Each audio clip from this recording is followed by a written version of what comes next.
नमस्कार विद्यार्थियों, आज की कक्षा में हम हिंदी के बसंत भाग 1 के पाठ 2 बचपन के प्रश्न अभ्यास करेंगे।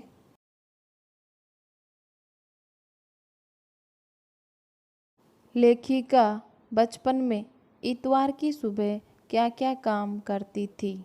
उत्तर: लेखिका बचपन में इतवार की सुबह अपने मोजे धोती थी, उसके बाद अपने जूते पॉलिश करके चमकाती थी। इतवार की सुबह इसी काम में लगाती थी। दूसरा प्रश्न है, तुम्हें बताऊंगी कि हमारे समय और तुम्हारे समय में कितनी दूरी हो चुकी है। इस बात के लिए लेखिका क्या क्या उदाहरण देती है? उत्तर: तुम्हें बताऊंगी कि हमारे समय और तुम्हारे समय में कितनी दूरी हो चुकी है। ये कहकर लेखिका बताती है कि उन दिनों मनोरंजन के लिए कुछ घरों में ग्रामोफोन थे, परंतु उसके स्थान पर आज हर घर में रेडियो और टेलीविज़न देखने को मिलता है। कुल्फ़ी की जगह आइसक्रीम ने ले ली है। कचौड़ी समोसा पेटीज में बदल गया है। सहतूत और फालके और खसखस ने शरबत का स्थान कोक पेप्सी ने ले रखा है। प्रश्न है, पाठ से पता करके लिखो कि लेखिका को चश्मा क्यों लगाना पड़ा। चश्मा लगाने पर उसके चचेरे भाई उन्हें क्या कहकर चिढ़ाते थे?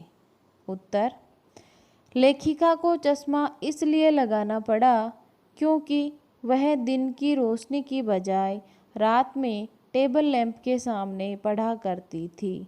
लेखिका के मुताबिक उसके आँख खराब होने का कारण यही था। चश्मा लगाने पर उसके चचेरे भाई ये कहकर चिढ़ाते थे, आँख पर चश्मा लगाया ताकि सूझे दूर की, यह नहीं लड़की को मालूम सूरत बनी लंगूर की। अगला प्रश्न है, लेखिका अपने बचपन में कौन कौन सी चीज़ें मज़ा ले लेकर खाती थी? उनमें से प्रमुख फलों के नाम लिखो। यहाँ लेखिका के बचपन में खाने वाली चीज़ों और उनके फलों के नाम लिखने हैं। उत्तर: लेखिका बचपन में चॉकलेट खाना बहुत पसंद करती थी। वो हमेशा रात में खाने के बाद अपने बिस्तर में आराम व मज़े लेते हुए खाती थी। उसके अलावा लेखिका को काफल, रसभरी, कसमल और चेस्टनट बहुत पसंद थे। वह चना जोर गरम भी बहुत मज़े लेकर खाती थी। यानी लेखिका को चॉकलेट भी पसंद थी। इसके अलावा काफल, रसभरी, कसमल, चेस्टनट ऐसे फल हैं वो भी बहुत अधिक पसंद थे जो मज़े लेकर खाया करती थी। संस्मरण से आगे प्रश्न है, लेखिका के बचपन में हवाई जहाज़ की आवाज़ें, घुड़सवारी, ग्रामोफोन और शोरूम में शिमला कालका ट्रेन का मॉडल ही आश्चर्यजनक आधुनिक चीज़ें थी। आज क्या क्या आश्चर्यजनक आधुनिक चीज़ें तुम्हें आकर्षित करती है, उनके नाम लिखो। यानी कि लेखिका के समय क्या क्या चीज़ें थी जो आकर्षित करती थी, उन चीज़ों को बताते हुए आज के समय में क्या क्या चीज़ें हैं वो आश्चर्यजनक हैं या आपको आकर्षित करती है, उनके नाम लिखने हैं।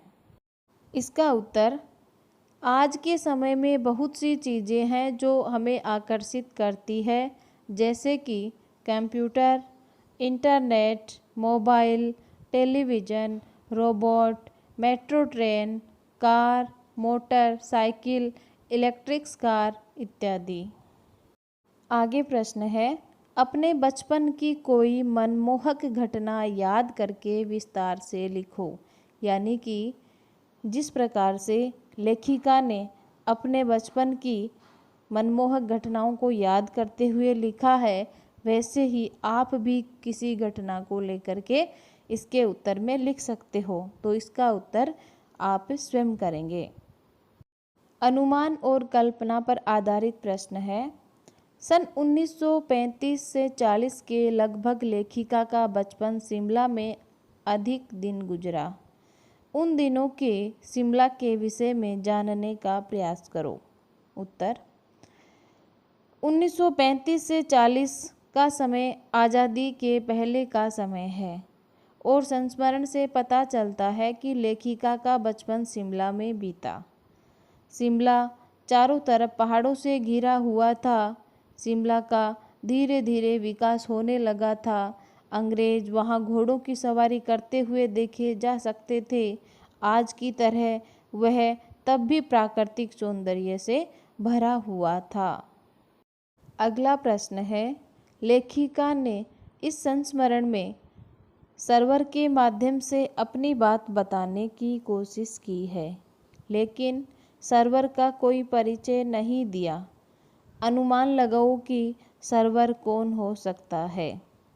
यानी कि हमने लेखिका के द्वारा लिखा संस्मरण पढ़ा है, उसमें नाम भी आया है सर्वर, लेकिन सर्वर का कोई परिचय नहीं है, तो आप अनुमान लगाओ कि वह सर्वर कौन हो सकता है।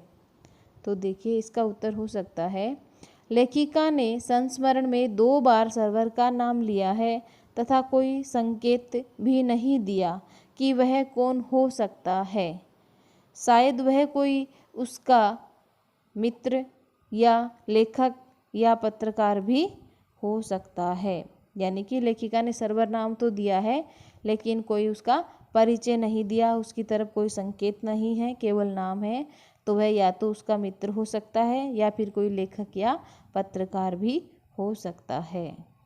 अगला प्रश्न भाषा की बात से यानी कि व्याकरण से प्रश्न है, क्रियाओं से भी भाववाचक संज्ञाएं बनती है। यानी यहाँ कहा गया है कि क्रिया है उससे भी क्या बनती है, भाववाचक संज्ञा। क्रिया किसे कहते हैं, जिस शब्द से किसी काम का करना या होना पाया जाता है वो क्रिया कहलाती है।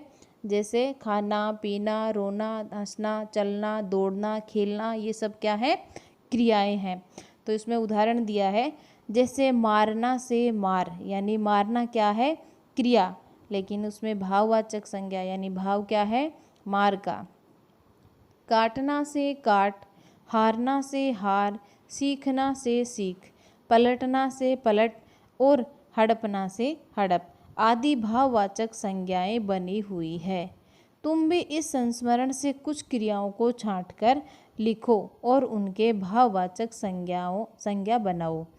यानी कि यहाँ कुछ क्रियाएं दी गई है जिनसे भाववाचक संज्ञा निकाली गई है। तो आपको भी कहा गया है कि इस संस्मरण में जो क्रिया आई है उनसे आप भी भाववाचक संज्ञाएं बनाओ। उत्तर देखिए, इस संस्मरण में आई हुई क्रियाओं से कुछ भाववाचक संज्ञा शब्द। चमकना क्रिया है तो इसका भाववाचक संज्ञा शब्द है चमक। गूंजना से गूंज, बदलना से बदल, खरीदना खरीद, ओढ़ना ओढ़, चढ़ना चढ़ाई, भागना भाग और दौड़ना दौड़। आगे प्रश्न है, 4 दिन, कुछ व्यक्ति, 1 लीटर दूध आदि शब्दों के प्रयोग पर ध्यान दो तो पता चलेगा कि इसमें 4, कुछ और 1 लीटर शब्द से संख्या या परिमाण का आभास होता है, क्योंकि ये संख्यावाचक विशेषण है। इसमें भी 4 दिन से निश्चित संख्या का बोध होता है, इसलिए इसको निश्चित संख्यावाचक विशेषण कहते हैं। और कुछ व्यक्ति से अनिश्चित संख्या का बोध होने से इसे अनिश्चित संख्यावाचक विशेषण कहते हैं। इसी प्रकार 1 लीटर दूध से परिमाण का बोध होता है, इसलिए इसे परिमाणवाचक विशेषण कहते हैं। अब तुम नीचे लिखे वाक्यों को पढ़ो और उनके सामने विशेषण के 2 भेदों को लिखो। उत्तर, मुझे 2 दर्जन केले चाहिए। यह कौन सा विशेषण होगा, निश्चित संख्यावाचक। यहाँ 2 दर्जन आया है तो यह निश्चित हो गया, कितने दर्जन, 2। और संख्यावाचक इसलिए हो गया क्योंकि दर्जन, 1 दर्जन में 12 केले होते हैं, तो 2 दर्जन के 24 केले हो गए। तो ये किस में आ गया, और 2 भी संख्या का ही बोध कराते हैं, तो इसको निश्चित संख्यावाचक विशेषण कहेंगे। उसके बाद में ख 2 किलो अनाज दे दो। यह भी क्या है? निश्चित परिमाणवाचक, क्योंकि अनाज को गिना नहीं जा सकता, तोला जाता है, इसलिए यहाँ परिमाणवाचक विशेषण हुआ।